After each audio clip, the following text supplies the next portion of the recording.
Good morning, Year 2. I hope you had a lovely weekend and are ready for a new week.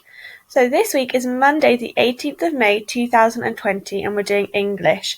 And I was really missing our classroom, so I've made my own little classroom for our lessons this week on slides.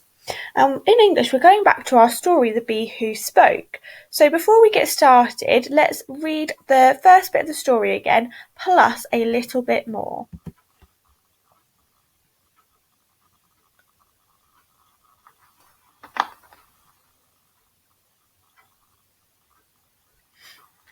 Okay, get yourself somewhere nice and comfy so we can read the next bit of The Bee Who Spoke. I've got my blanket and I'm ready to find out what happens next.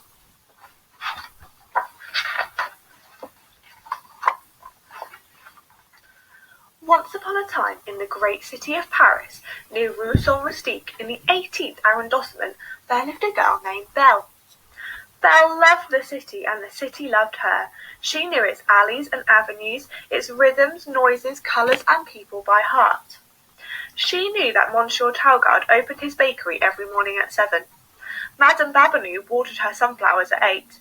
And the bells of the Sacré-Cœur marked 9 o'clock, a full minute after all the other city bells.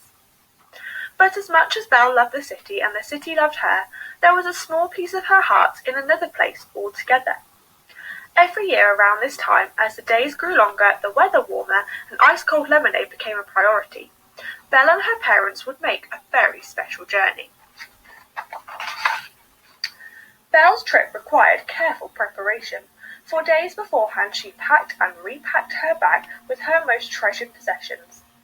1 penknife, a gift from her father, 5 pencils, each sharpened to a point, 1 magnifying glass, polished to a shine, 1 new camera saved up for and bought. She added a croissant for emergencies, and last but not least, a brand new journal. If you were to ask anyone in Montmartre about Belle, they would say, Belle sees it all. So she did, and it was all recorded in her journals. After a long journey spent singing songs and playing memory games, they finally arrived at her grandparents' house. Belle was bursting with impatience. Every year, Belle's grandfather would work all winter on a gift for her. When she was very small, he gave her a hobby horse. When a little older, a tree house. Then last year, a beautiful easel. This year, her present was something very special indeed. Where did you find that, Papa? Oh, it's a bicycle.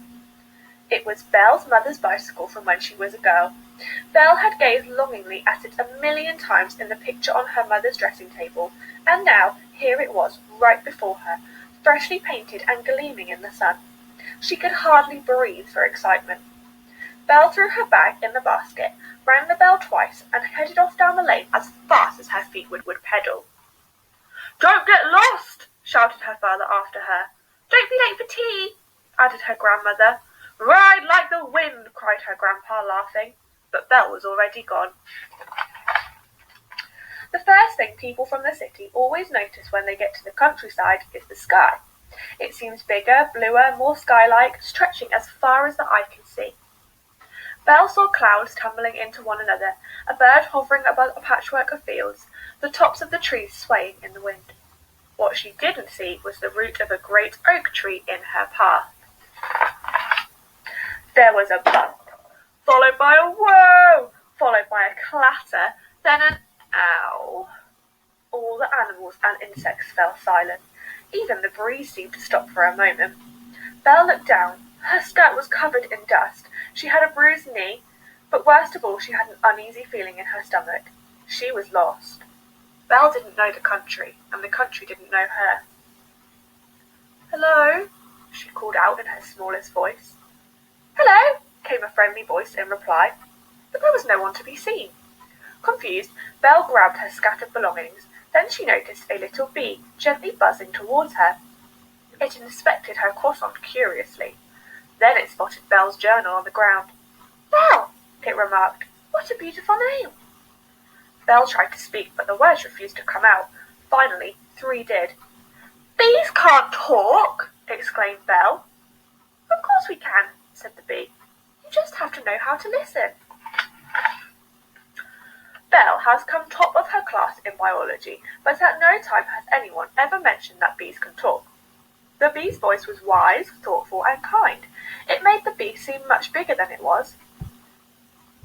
Okay, that's how far we're going to read today. So I hope you enjoyed that. So we got to hear a bit more. We got to hear the bee talk, and Belle said the bee sounded thoughtful and kind. Now, we know that in real life, bees don't talk in the way humans do. So we're going to listen now to what bees sound like when they're all together chatting away. And I want you to think of words to describe the sounds they're making. So I want you to have your notebook and your pen in front of you. And I want you to think of any words to describe what they sound like. Don't worry if you don't get too many, because we're going to go through it together. So listen carefully.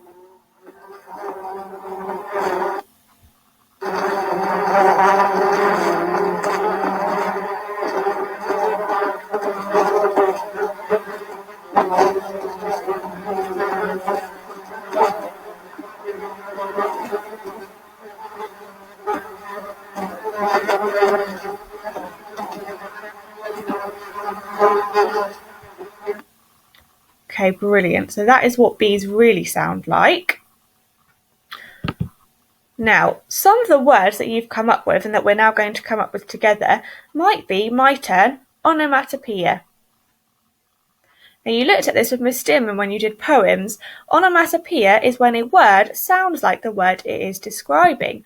For example, I would imagine a lot of you have written the word buzz, because buzz, that sounds like the noise the bees were making. So that word is onomatopoeia. I've come up with 5 words to describe the bee's noise. Some are onomatopoeia and some are just adjectives. So when I've shown you my 5, I'd then like you to go back to your list and try and get 5 of your own. The next word I came up with was hiss. Now hiss is onomatopoeia because it sounds like the sound it's making, hiss. Hum. Hum is also an onomatopoeia. I could hear the bees going hum. I also thought it was a lot louder than I was expecting, so I think it had a roaring sound to it. And it was also droning on a bit, so a drone is a long, monotone sound just like this. So I think it was droning a bit. So, can you go back to your list, pause me here, and try and think of 5 words to describe the bee's noise? You can rewind a bit as well if you want to listen to the sound again. So pause now and come up with your 5 words. Brilliant, well done. Moving on. So we can't understand the bees like Belle did, so we are going to think about what might the bees have been saying. We're going to use the things that we learn about bees to think about what they might have been saying to each other in that big, busy, roaring, buzzy hive. So my first idea was that they might be saying it's time to go and collect pollen from flowers. We know that bees spend their days collecting pollen from flowers, so I think they might have been turning to their workmates and saying, come on, it's time to go and collect pollen from the flowers. Before I show you my rest, pause here and write a sentence you think the bees might have been saying to another bee that they work with. Remember, their job is to go and collect pollen. Great, hopefully you've got one of those written down, so let's move on. When you did your fact files, a lot of you found out about queen bees, so I think the bees could have been asking each other, where is the queen? Pause here and write down a question that you think the bees might have been asking each other. It could be about the queen, it could be about work, it could be about play. Anything we've learned about bees you think they might be asking each other. So pause now.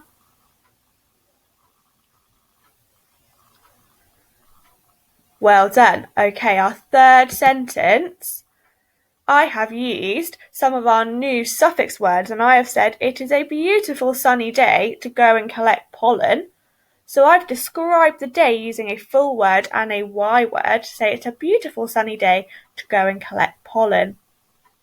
I'd like you to write a sentence you think the bees might be saying to each other about the type of day it is. Maybe in your world it's not a beautiful sunny day. What would a bee do on a day where there's no sun? Write me another sentence that the bees might say. Pause now. Excellent. Next one. Now I've done an exclamation. I've said, wow, look at all of the honey we have made today.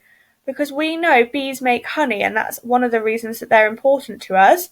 So I have used an exclamation to say, wow, look at all of the honey we have made today. Pause here and think of an exclamation the bees might be saying to each other.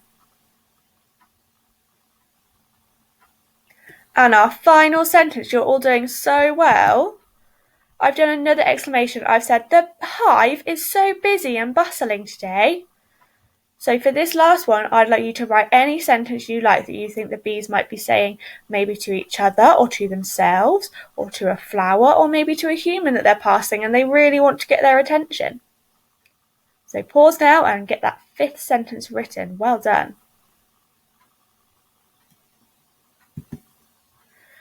So when you've done that, send me your describing words. What words did you come up with to describe the noise of the bees? And what sentences, what do you think the bees were saying? Tomorrow we'll read a bit more of the story and we're going to think about why bees are so important, because you found so many lovely facts out about bees. You've inspired me to learn a bit more about why bees are important. So send me your words and well done everybody. That was a great lesson.